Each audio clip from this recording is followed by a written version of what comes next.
Damai sejahtera untuk kita semua. Saudara-saudari terkasih, hari ini Kamis 4 November 2021, peringatan wajib Santo Carolus Borromeus. Bacaan Injil diambil dari Injil Lukas bab 15 ayat 1 sampai ayat 10. Para pemungut cukai dan orang-orang berdosa biasanya datang kepada Yesus untuk mendengarkan Dia. Maka bersungut-sungutlah orang-orang Farisi dan ahli-ahli Taurat, katanya, Ia menerima orang-orang berdosa dan makan bersama-sama dengan mereka. Lalu Ia mengatakan perumpamaan ini kepada mereka. Siapakah di antara kamu yang mempunyai 100 ekor domba, dan jikalau ia kehilangan seekor di antaranya, tidak meninggalkan yang 99 ekor di padang gurun dan pergi mencari yang sesat itu sampai ia menemukannya? Dan kalau ia telah menemukannya, ia meletakkannya di atas bahunya dengan gembira, dan setibanya di rumah, ia memanggil sahabat-sahabat dan tetangga-tetangganya, serta berkata kepada mereka, Bersukacitalah bersama-sama dengan aku, sebab dombaku yang hilang itu telah kutemukan. Aku berkata kepadamu, demikian juga akan ada sukacita di sorga karena satu orang berdosa yang bertobat, lebih daripada sukacita karena 99 orang benar yang tidak memerlukan pertobatan. Atau perempuan manakah yang mempunyai 10 dirham, dan jika ia kehilangan satu di antaranya, tidak menyalakan pelita dan menyapu rumah, serta mencarinya dengan cermat sampai ia menemukannya? Dan kalau ia telah menemukannya, ia memanggil sahabat-sahabat dan tetangga-tetangganya, serta berkata, Bersukacitalah bersama-sama dengan aku, sebab dirhamku yang hilang itu telah kutemukan. Aku berkata kepadamu, demikian juga akan ada sukacita pada malaikat-malaikat Allah karena satu orang berdosa yang bertobat. Demikianlah sabda Tuhan. Membiarkan diri untuk ditemui oleh Tuhan. Saudara-saudari terkasih, Yesus adalah wajah Bapa, bahwa hanya Dia mengenal dengan hidupnya, lewat tindakan-tindakannya, sabda dan pewartaannya, memanifestasikan satu kasih, satu belas kasih, pengampunan yang menyapa manusia pendosa sebelum sang pendosa ini mulai bertobat. Singkatnya, saudara-saudari terkasih, Allah itu berbelas kasih kepada semua, kepada pendosa, dan ini seringkali menjadi skandal bagi kita manusia, karena kasih Allah yang kita bayangkan itu harus sesuai dengan logika kita, dengan pikiran kita sendiri.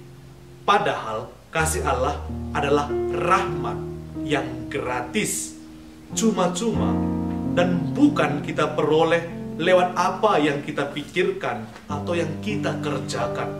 Saudara-saudari terkasih, Allah adalah kasih. Satu kasih yang mengasihi tidak hanya ciptaan manusiawi yang lemah, tetapi mengasihi para pendosa sampai menganugerahkan dirinya sendiri rahmat yang terbesar lewat putranya Yesus Kristus. Inilah yang ditampilkan oleh penginjil Lukas hari ini, di mana Yesus bersukacita menerima para pendosa, pemungut cukai, dan makan bersama-sama dengan mereka. Bukti kebesaran Allah yang Maha Rahim, Maha Kasih, dan Maha Pengampun bagi para pendosa. Inilah sukacita bagi umat manusia. Lalu, apa yang menjadi motif sukacita bagi Allah?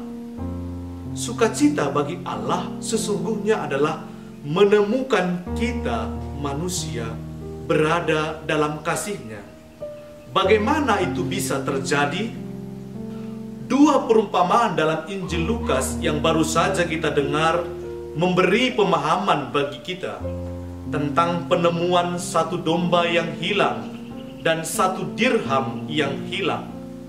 Dua perumpamaan ini sesungguhnya memberi pengertian yang terang dan tangkas apa yang menjadi dasar sukacita Allah bagi umatnya, bagi kita semua yang menyatakan diri sebagai pengikut Yesus. Kita semua yang adalah anak-anak Allah dapat melakukan dan membuat Allah bersukacita. Dengan apa? Tak lain dan tak bukan adalah dengan membiarkan diri kita ditemui oleh Allah, menjadikan diri kita siap untuk disentuh dan dipenuhi oleh kasih-Nya, oleh rahmat-Nya.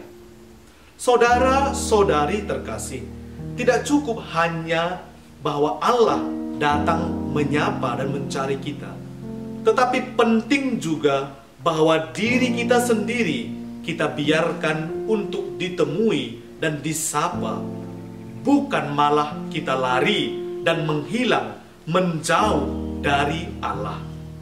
Saudara-saudari terkasih, bagi Allah tidak menjadi heran dan terkejut bila mana kita hilang.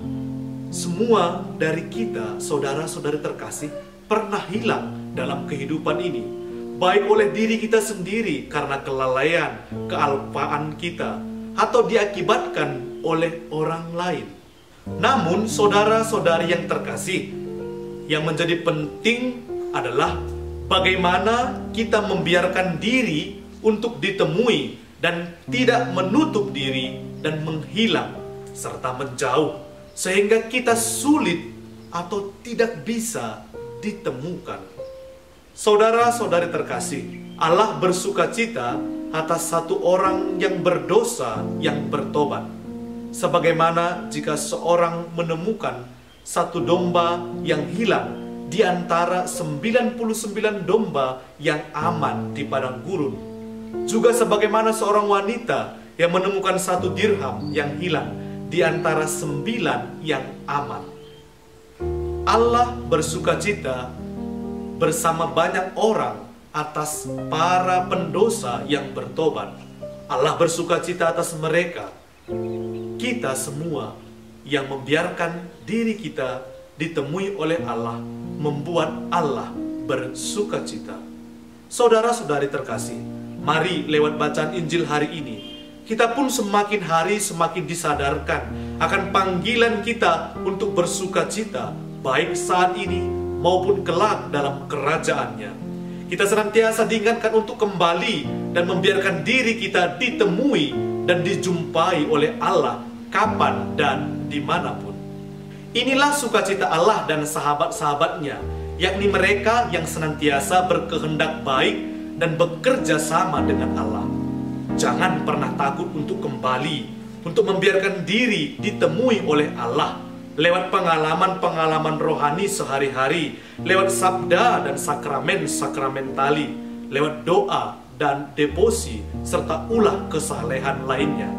Di sana kita dapat ditemui oleh Allah dan kita pun merasakan kasih, rahmat dan kebaikannya, dan memanggil kita untuk bersukacita bersamanya dan siap menjadi saksi cinta kasihnya dalam hidup kita sehari-hari.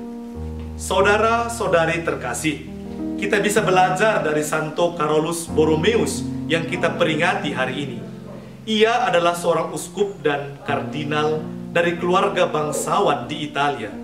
Hidupnya sederhana dan melatih diri untuk bermati raga dan melayani umat dengan bijaksana. Ketika wabah penyakit ganas menimpa penduduk kota Milan, Carolus merawat umatnya dan menghidupkan mati raga dan doa. Ia membentuk kelompok-kelompok umat untuk membantunya melayani umat yang sakit dan membagikan makanan. Ia mendirikan altar-altar di jalan-jalan agar orang-orang sakit dapat mengikuti perayaan Ekaristi dari jendela rumah-rumah orang sakit. Sungguh luar biasa tindakan Santo Carolus Borromeus. Ia telah membantu umat yang menderita untuk tidak pernah hilang dari Allah yakni lewat doa, tapa, dan ekaristi. Sebelum meninggal dengan damai dan tenang, Santo Carolus Borromeus berkata, "Lihat, aku datang." Santo Carolus Borromeus telah membiarkan dirinya dilihat dan ditemui oleh Allah, oleh Yesus sendiri. Dan inilah sukacita Allah, dan sukacita ini juga diterima dan dibawa oleh Sang Santo. Mari saudara-saudariku terkasih, kita pun membiarkan diri dan memberi diri untuk ditemui, dituntun, dan dibentuk oleh Allah sendiri sebagaimana yang Ia kehendaki, dan kita terus-menerus berjuang untuk berkata dan berbuat, "Tuhan, inilah aku." Amin.